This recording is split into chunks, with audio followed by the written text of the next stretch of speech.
they were a freedom party, and they were an anti-vax mandate party, and they won in a landslide. So this is going on all over the place, okay? But most especially here. Let me give you 3 reasons why patriots are becoming the center now of the new politics. The first is a massive demographic shift that's been going on now for some time, but it's just been actually radically exacerbated as a result of this whole COVID stuff. Today, what we're seeing is a reversal of about a 150, 200-year trend where populations all over the world were amassing around cities. So at the beginning of the 19th century, 90% of the United States was rural. At the end of the 19th century, 90% was urban. Okay, so that's where you got a lot of these problems that happened where just there was a poverty and all that. Socialism always, the socialist theorists always went to the cities. Look, you know, there's people that just, it's like refugees coming, migrants coming to the border, and there's nowhere for them to stay, and they all get just congealed and all this sort of stuff. Well, that's kind of what happened in the urban world, and it took several decades to be able to create infrastructure and assimilate and get this functioning city. City life is the political center of the modern age. We see it in the media. Think about all your great media outlets, right? Great meaning big, right? So New York Times, LA Times, right? Chicago Tribune, San Francisco Chronicle, Washington Post, right? CNN building in Atlanta, NBC and the Rockefeller Center. So everything is in the urban area. And that's only, again, increased in intensity with globalization. Because what globalization did is it imposed what's called a global division of labor on all Western nations. And what that basically is, it shipped manufacturing jobs and industry out of our nation overseas to places like China and Mexico, where it was really, really cheap. And then all the capital that came from the incredible margins that corporations were able to get from that, all that capital came into the cities. And so all the cities, well, parts of them at least, got gentrified. And they became almost impossible to live in unless you had a 6-figure income. So if you recall, in Paris, they had those yellow vest uprisings. In that process, rural folk have found themselves highly unemployed. Our communities turned into rust belts. And it was the same in France. And so these workers who were living about 2 hours outside of Paris, they had no work where they were living. So they were started to commute to Paris to work into the city. They couldn't live in the city because the city got gentrified because there was too much, the property values all went up. So there's no work where they lived, and they can't live where there's work. So they were commuting some an hour, 2 hours at a time. Then President Macron, in the name of green environmental activism, slapped a gasoline tax on them. And they blew up. They absolutely blew it. They actually forced him to reverse the tax. He got rid of it. They absolutely blew up and protested and demonstrated for a year and a half straight until the whole COVID stuff started coming in. So that's the globalist world order. And so the political subject was the city. So cosmopolitan values became the values of our political class. Cosmopolitan, metropolitan, urban values became the values of our political class. That's what united all the political classes around the world. That world is dying. We're actually going through a process known as deurbanization now. It's been going on for about 10 years. It's actually happening at alarmingly fast rates in Japan, where my wife is from, where the real estate now in the rural areas is exploding because people don't want to be in the cities. They had different reasons for it. I don't know if you remember, they had a massive tsunami there about, it's going to almost be like 10 years ago. And they were so horrified by how bad life was in the cities after the tsunami. A lot of them just decided to move off and actually go and buy old grandparents' properties and that sort of thing. It's the new thing now. Actually, really fun YouTube channels that are popping up all over Japan is how to restore old houses, old farmhouses out in the country. Well, we're seeing the same thing here. LA, San Francisco, New York, Chicago, they're all losing population every single year. We've never seen anything like it before. Baltimore is under 600,000 population for the first time in a century. People really, now ironically, Philly has dodged that bullet. Philly still seems to be growing a little bit. But most cities, except for the cities in the South, in red states, most cities are falling apart. And what we're finding is people are moving to rural areas and in the exurbs, and they're not bringing their blue politics with them. Now, this is a general thing, okay? This is a general thing. We have some studies, particularly in Texas. So what we found in Texas, which was very, very interesting, if only Texans voted in the last Senate election, Beto O'Rourke would be the senator by 2 points. Native Texans voted for O'Rourke by 2 points back in 2018. It was the California transplants, if you can believe it.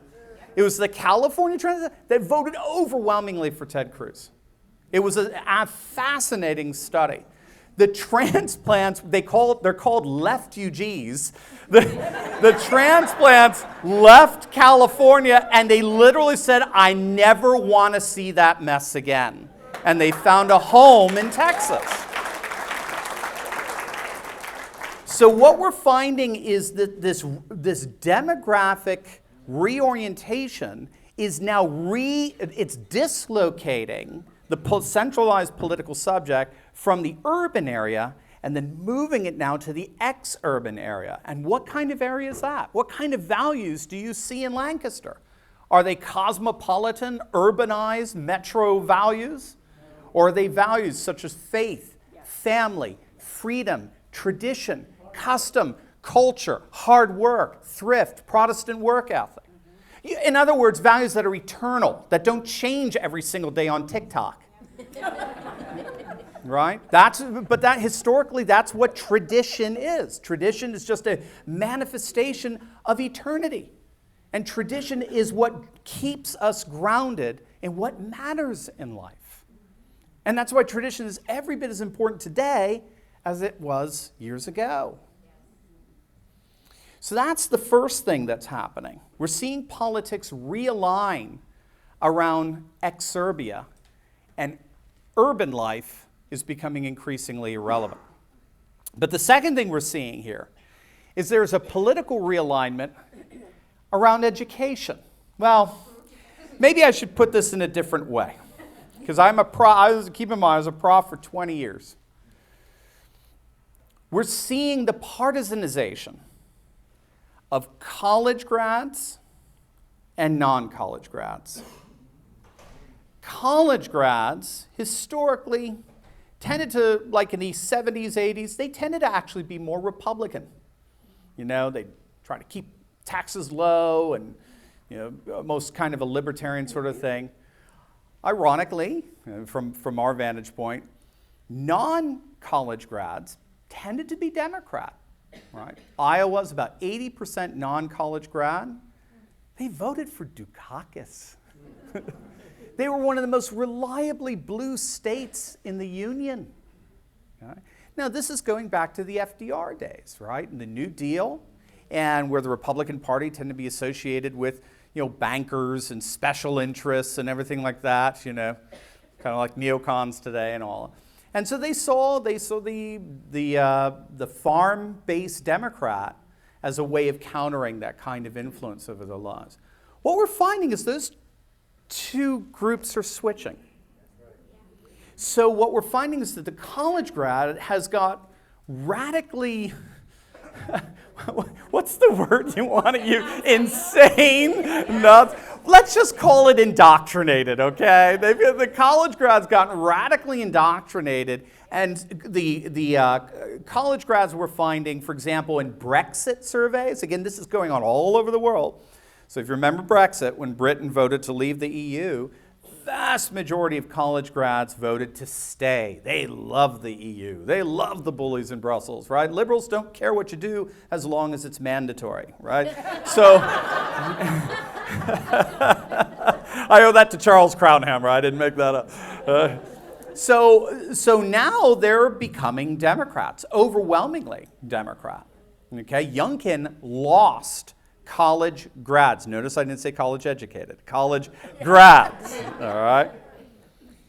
What's going on with non-college grads? I'm going to read you a headline from a paper not too far away from you, the Philadelphia Inquirer. They had an commie bastards.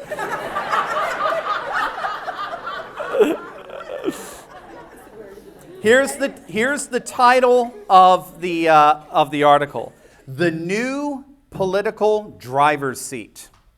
And here's the byline. Now you're going to have to excuse them because they're a bunch of liberal elites. "The voting divide between white women with college degrees and their less educated peers became a Grand Canyon in the Virginia governor's race." Now again, this is not, if you didn't go to college, I promise you, you were not less educated. If anything, you are more educated. As Malcolm Muggeridge once said, our colleges are educating people into imbecility. Yes. That's right. I go back to the whole Rachel Levine thing, but I move on, right? You want to take a guess how many, and according to exit polls, how many women without college degrees vote, what the percentage was that voted for Youngkin? Oh, very good, 75%. Now again, remember, this was a group that generally was Democrat. And this is what's happening now. They're voting Republican en masse. It started in 2016.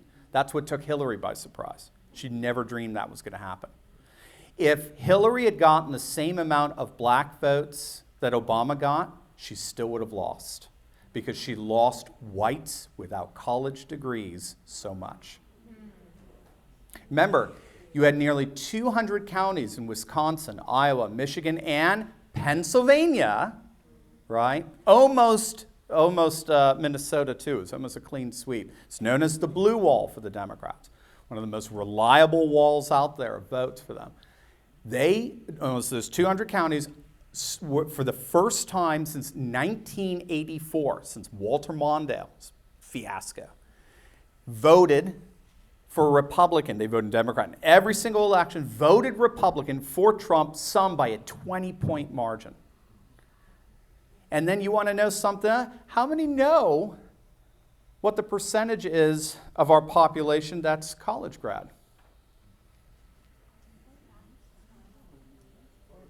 Okay, good. You guys are good. Good. See, I'm in Lancaster. You guys, you're not too bad for knuckle draggers.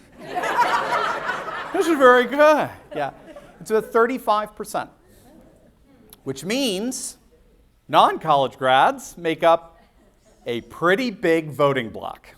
Yes, we do. And that's what you saw happen last week. 75% of them voted for the winner. And according to this article, this Philadelphia Inquirer article, hardly right-wing propaganda, as long as voters without college degrees, and they focus primarily on women without college degrees, as long as they vote 75% one way, they're the new political subject. They're in the driver's seat.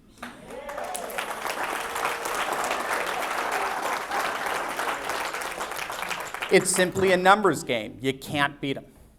It's a numbers game. You can't beat a 75% block like that makes up 65% of the voting population. Do you get the sense that last week was just the beginning? Yes. All right. Last one.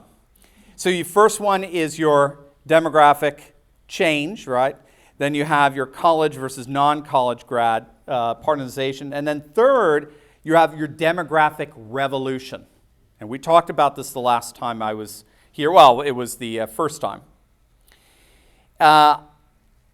When all is said and done, secular liberals have stopped having kids. Conservative patriots are having more than ever. What did someone say? Good. That was easy. I was wondering if I would get the CB again. There's Cammy bastard. So, yes, it is good.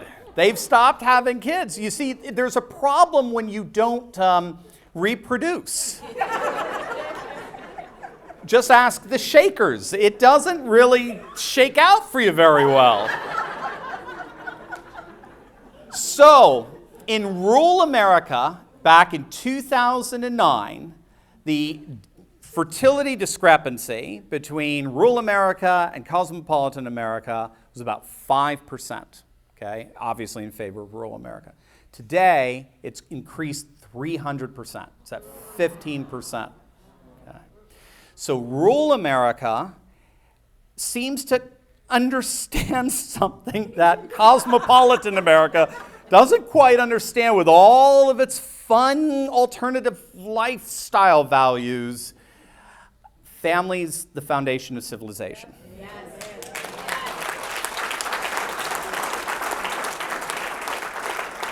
And if you play around with the family, it might do okay for you for maybe 20 years, but that's about it. That's as long as your party's going to last. Traditionalists, our party tends to last 2,000, 3,000, 4,000 years. Their party, 20 years. And then we talked about it as well, I think, my first time with you guys. Conservative evangelicals have a 30% fertility advantage over their secular counterparts.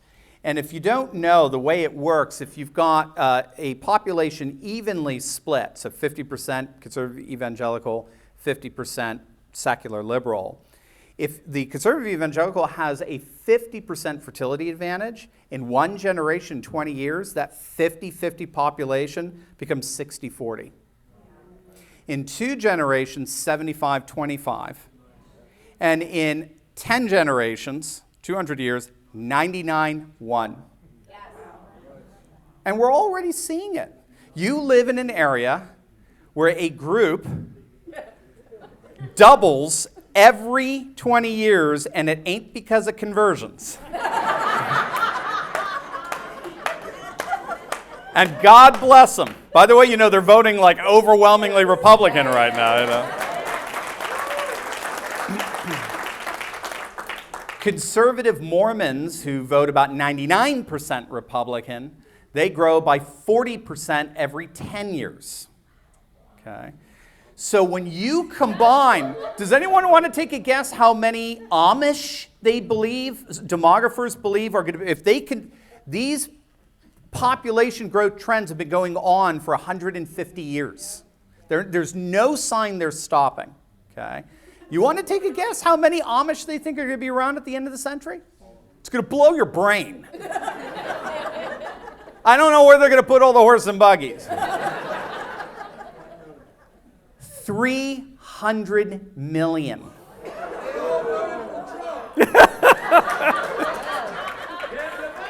$300 million. Same with conservative Mormons. Conservative Mormons are going to be around 300 million. Same with conservative evangelicals, conservative Catholics. Demographers are estimating that the United States alone will have 1 billion patriots within decades from now.